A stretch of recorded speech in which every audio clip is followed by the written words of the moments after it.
Exercise 8 के part 4 में मैं बताना चाह रहा हूँ कि वायरल डिजीज में मैं एक विशेष डिजीज का नाम बता रहा हूँ, चिकनगुनिया। इसका डिटेल्स मैं बताना चाह रहा हूँ क्या क्या होता है। ये मैं बात कर रहा हूँ एक्सरसाइज 8 का। चिकनगुनिया एक डिजीज है, जिस वायरल डिजीज है, विषाणु जनित रोग है। इसका पैथोजेंस, इसका जो रोग जनक है उसका नाम है अल्फा वायरस या चिकनगुनिया वायरस भी आप कह सकते हैं। CHIK करके भी वायरस का कोड किया जाता है।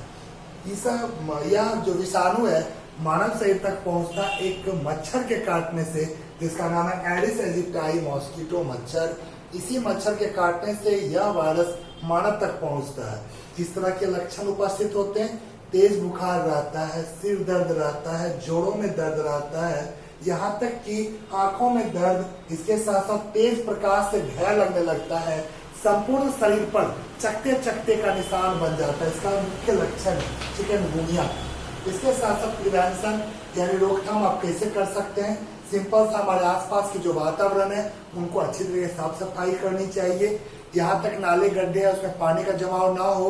अगर पानी का जमाव, गंदगी हो तो कीटनाशक दवा का छिड़काव करनी चाहिए। मच्छर से अपने आप को बचाइए। मच्छर नाशक दवा जो होती है उसका इस्तेमाल कीजिए। मच्छर निरोधक क्रीम है, इस तरह की चीजों का इस्तेमाल करके मच्छर के काटने से बच सकते हैं और इस तरह के रोग से अपने आप को बचाया जा सकता है। आइए एड्स के बारे में बताता हूँ। आइए मैं बीमारी की बात करता हूँ। एड्स, जिसका फुल फॉर्म मैंने लिखा एक्वायर्ड इम्यूनोडेफिशिएंसी सिंड्रोम। सिंपल सा नाम से अगर पता कीजिए कि बीमारी का पूरा क्रियाकलाप आपको पता चलेगा। एक्वायर्ड यानी अपनाना, इम्यूनो प्रतिरक्षा तंत्र, डेफिशिएंसी कमी, सिंड्रोम यानी बीमार लक्षणों का समूह। सिंड्रोम आपसे पूछता क्या है? सिंपल सा कहते हैं विभिन्न प्रकार के अनेक लक्षणों के समूह को सिंड्रोम कहा जाता है। यानी बीमारी में आपको पूरा का पूरा विवरण बताया जाए इसका फुल फॉर्म में। यानी कि हमारे प्रतिरक्षा तंत्र को नष्ट करके जो लक्षण आते हैं उसी बीमारी का नाम दिया गया एड्स, जो अपनाते हैं। इस एड्स के लिए रोग जनक यानी किसके कारण एड्स उत्पन्न होता है? बेहतरीन एग्जाम्पल HIV, जिसका full form human immunodeficiency virus. यहाँ भी इस वायरस का नाम पूरा क्रियाकलाप पे दिया गया है। मानव के प्रतिरक्षा तंत्र को नष्ट करने वाला वायरस, ऐसा दिया गया। दूसरा नाम इसका दिया HTL3, human T cell lymphotropic virus type 3। Actually lymphotropic lymphocytes होते हैं, उसमें T और T दो तरह के होते हैं। उसमें T लिम्फोसाइट को नष्ट करता, प्रभावित करता T4 कोशिका को। कौन कोशिका को? T4 कोशिका को प्रभावित करता है, इसलिए इसे HTL3 के नाम से भी जाना जाता है। कहा जाता है यह ऐसा विषाणु है जो मानव शरीर में जब प्रवेश करता है उसका प्रतिरक्षा तंत्र पूरी तरीके से नष्ट कर देता है, जिससे अनेक तरह की बीमारियां उत्पन्न होती है। तो वह प्रतिरक्षा तंत्र की कमी होने के कारण वो बीमारियों का प्रतिरोध नहीं होता है, वो हमारे शरीर से नहीं जाता, धीरे धीरे इंसान की मृत्यु हो जाती है। यह कैसे फैलता है, कैसे संचारित होता है HIV, उसके बारे में थोड़ा सा बताना चाहता हूँ। वीर्य तथा रुधिर द्वारा एक संक्रमित व्यक्ति से एक स्वस्थ व्यक्ति में जाता है। वीर्य और रुधिर दो तरह के द्रव के द्वारा। और यह कैसे जाता है, माध्यम कैसे है? और सुरक्षित यौन संबंध, एक से अधिक मानव के साथ, एक से अधिक व्यक्ति के साथ यौन संबंध बनाने से इसकी संभावना होती है वीर्य के द्वारा। दूसरा, संक्रमित सुई अथवा सर्जिकल औजार। कई तरह के सर्जरी होते हैं, उसमें कई तरह के सर्जिकल इंस्ट्रूमेंट का इस्तेमाल होता है या इंजेक्शन का इस्तेमाल होता है। अगर संक्रमित कोई व्यक्ति का उसका इलाज किया गया, बिना उसे स्टरलाइज किए हुए दूसरे व्यक्ति में अगर उसका इस्तेमाल किया जाता, संभावना होता है HIV का ट्रांसमिशन का।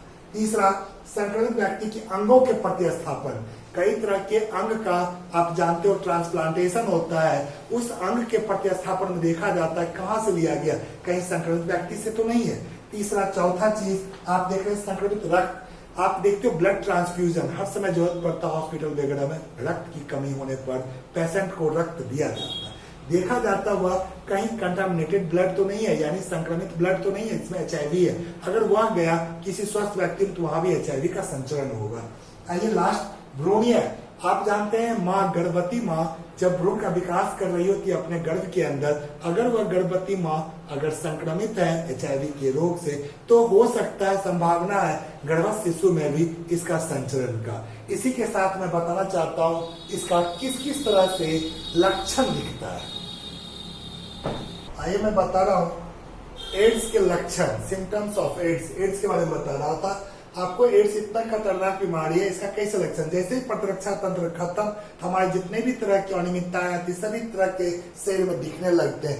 जैसे लगातार वजन में कमी होना, लंबे समय तक डायरिया का शिकार होना, बुखार का रहना, हमेशा बुखार का रहना, लिम्फ ग्रंथि में अनियमित रूप से वृद्धि होना, भूख की कमी होना, आंत और मुंह में जख्म हो जाना, जननांगों पर मस्सा होना, थकावट का महसूस करना, कमजोरी का अनुभव करना, ये कंटिन्यू आपका इस तरह से जकड़ लेता है, अंतोगत्वा इंसान की मृत्यु संभव हो जाती है।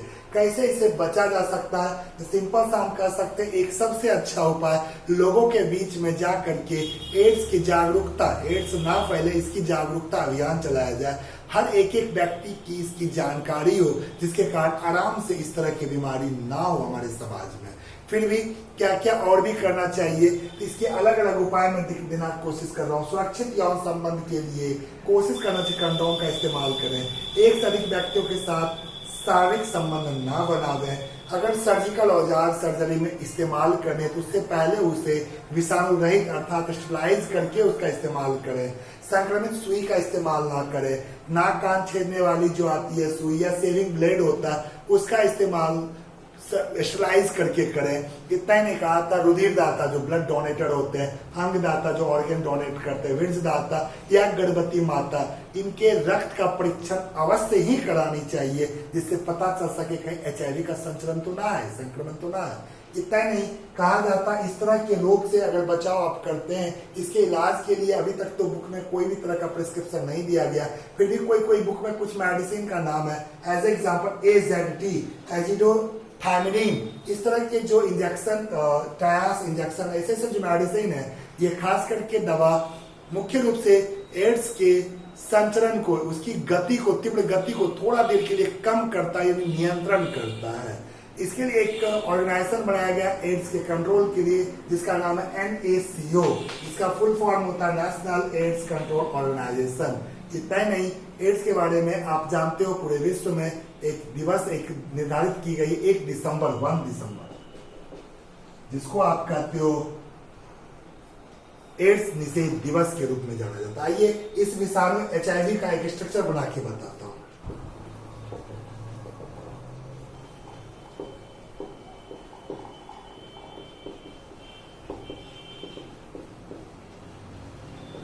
मैं HIV का स्ट्रक्चर बनाने की कोशिश कर रहा हूं, वही मैं आपको समझा रहा हूं।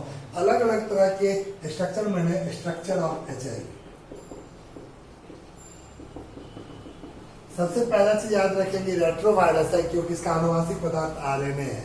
RNA का बना हुआ आनुवांशिक पदार्थ और चारों से घिरे हुए आवरण, उसके ऊपर एक और आवरण जो ग्लाइकोप्रोटीन का आवरण है, प्रोटेक्टिव आवरण है। इस तरह के HIV इतने खतरनाक होते हैं, 2 चीज मात्र से बने होते हैं, आनुवांशिक पदार्थ और प्रोटीन का लेयर। यह विषाणु कहा था सिंपल सा, मनुष्य में प्रतिरोधक क्षमता को नष्ट कर देता है। HIV की बाहरी झिल्ली तो आपको मैंने बताया ग्लाइकोप्रोटीन की, बीच में प्रोटीन का आवरण जिसके अंदर RNA रहता है, और इसलिए इसको आप रेट्रोवायरस के नाम जानते हैं। इस वक्त मैंने HIV के बारे में, HIV से होने वाला एड्स के बारे में पूरी तरह के मैंने कंप्लीट संरचना बताया। आइए मैं दूसरे तरह का बीमारी का चर्चा करता हूँ। मैं बात कर रहा हूँ, आपने देखा बैक्टीरिया से होने वाला, वायरस से होने वाला, अब प्रोटोजोआ द्वारा उत्पन्न होने वाला भी कुछ रोग का चर्चा करूं। एक बेहतरीन रोग जिसके बारे में आप जानते हैं, मलेरिया बहुत ही खतरनाक बीमारी होता है। इसको उत्पन्न करने वाला एक परजीवी का नाम आप जानते हैं, पैरासाइट, जो प्रोटोजोआ ग्रुप का है, जिसका नाम होता है प्लाज्मोडियम। देखिए इसकी कई प्रजातियां आप देखने को मिलता है, इसमें से 4 मुख्य प्रजाति मानव में इस तरह का रोग उत्पन्न करने में सक्षम है। पहला plasmodium malariae, plasmodium vivax, plasmodium malariae, plasmodium falciparum, plasmodium ovale. ये चारों प्रजाति मानव में मलेरिया रोग उत्पन्न करने में सक्षम है। चारों की अलग अलग उसकी क्वालिटी होती है। जैसे ये 48 आवर्स में इसमें फीवर रिपीट करता है, मैलेरिया में 72 आवर्स में फीवर बुखार रिपीट करता है। फाल्सीपेरम सबसे ज्यादा खतरनाक प्रजाति होता है, इसमें अनियमित रूप से, इसका कोई निश्चित टाइम नहीं होता, अनियमित रूप से इसमें बुखार रिपीट करते रहता है, बार बार पुनः आते रहता है। और ये भी 48 घंटे में माइल्ड फीवर आते हैं। खासकर ये प्लाज्मोडियम परजीवी हम तक पहुंचता कैसे है, उसके लिए वेक्टर यानी वाहक के रूप में काम करता है मच्छर, उसका नाम है फीमेल एनोफिलीज मॉस्किटो। खास करके इस तरह के जो मच्छर है मानव तक पहुंचाते हैं। लेकिन ये जो प्रजाति है प्लाज्मोडियम की जो संरचनाएं हैं, यह दो तरह के पोषक यानी दो होस्ट का इस्तेमाल करता है, मच्छर और मानव दोनों में अपना जीवन चक्र पूरा करता है। दोनों के बारे में थोड़ा सा बताता हूं कैसे जीवन चक्र पूरा करता है। मलेरियल पैरासाइट यानी प्लाज्मोडियम का लाइफ साइकिल मैं आपको बताना चाहता हूं। याद रखें, यह प्लाज्मोडियम दो होस्ट को, दो पोषक को वह अपना शिकार करता है और दो पोषकों में अपना पूर्ण जीवन चक्र, एक में इसका जीवन चक्र पूरा नहीं होता है। तो दो पोषक में प्राथमिक पोषक और द्वितीयक पोषक। प्राथमिक पोषक के रूप में फीमेल एनोफिलीज यानी कि मादा एनोफिलीज मच्छर के रूप में वह आता है प्राथमिक पोषक के रूप में। दूसरा इसका पोषक होता है जो मानव का शरीर होता है। तो पहला जो पोषक है, याद रखेंगे, याद कभी भी किसी भी बुक में कुछ भी रहता है उसमें ध्यान रखेंगे, वैसा पोषक जिसमें लैंगिक प्रजनन अपना कंप्लीट करता है या परजीवी, वह प्राथमिक पोषक होगा। जिसमें अलैंगिक जीवन चक्र पूरा करेगा वह द्वितीयक पोषक होगा। तो लैंगिक जीवन चक्र पूरा करता है फीमेल एनोफिलीज में, इसलिए यह प्राथमिक पोषक।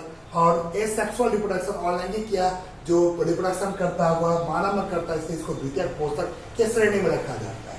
वैसे फीमेल एनोफिलीज को आप सिंपल सा कर सकते, इंटरमीडिएट भी इसको वेक्टर के रूप में कर सकते, इंटरमीडिएट भी होस्ट कर सकते हैं, क्योंकि यही है जो संक्रमण को फैलाने का काम करता है, स्वस्थ व्यक्ति तक पहुंचाने का काम करता है, यानी कि जो संक्रमित व्यक्ति है उससे स्वस्थ व्यक्ति तक, इसलिए इसको इंटरमीडिएट होस्ट भी कहा जाता है। दूसरा चीज कहा था, फीमेल एनोफिलीज में जब सेक्सुअल रिप्रोडक्शन होता है उसके दौरान बड़ी मात्रा में, अधिक संख्या में इसका इन्फेक्टिव स्टेज संक्रमण अवस्था बनता है। किसका? प्लाज्मोडियम का। वह संक्रमण अवस्था कहता है स्पोरोजोइट। क्या कहलाता है? स्पोरोजोइट। यह स्पोरोजोइट इस मच्छर के लार ग्रंथि में अधिक संख्या में उपस्थित रहता है। जैसे ही यह मच्छर मानव को काटता है, यह लार ग्रंथि से स्पोरोजोइट मानव के शरीर में प्रवेश करता है। जब वहां प्रवेश किया तो वह एसेक्सुअल रिप्रोडक्शन के द्वारा अपनी संख्या को बढ़ाता है और रक्त परिसंचरण ब्लड सर्कुलेशन द्वारा लीवर यकृत में पहुंचता है और यकृत में जाकर एक और चक्र पूरा करता है, उसको साइजोगैनी चक्र कहते हैं। साइजोगैनी चक्र के द्वारा वह अलग अलग स्टेज क्रिप्टोजोइट, मेटा क्रिप्टोजोइट का फॉर्मेशन करता है और इस तरह क्रिप्टोजोइट जैसे ही आरबीसी में आता है वहां पर मीरोजोइट का फॉर्मेशन होता है। मीरोजोइट अवस्था जैसे ही आती है हीमोग्लोबिन को तोड़ता है, हीमोग्लोबिन जैसे टूटता है हीमोज्वाइन जैसा विषाक्त विषैला पदार्थ बनता है। इसी हीमोज्वाइन के विषैला पदार्थ के कारण शरीर में कंपन के साथ तीव्र बुखार आता है, जो कि आप जानते हैं मलेरिया का लक्षण है। आइए मैं लक्षण के बारे में बताता हूँ। आइए मलेरिया के बारे में बता रहा था, मलेरिया के लक्षण के बारे में थोड़ा समझा दूं। आप जानते हो इसमें ठंडा यानी कंपन के साथ तेज बुखार आता है, सिर दर्द रहता है, मांसपेशी में दर्द रहता है और अभी आपने देखा था हीमोग्लोबिन टूट रहा है यानी कि आरबीसी टूट रहा है, आरबीसी की संख्या में भी कमी होगी। और आप जानते हैं आरबीसी की संख्या में कमी होगी, आरबीसी की जो मृत्यु होगी वह प्लिया स्प्लीन में होता है, तो प्लिया का आकार में भी वृद्धि हो जाएगा।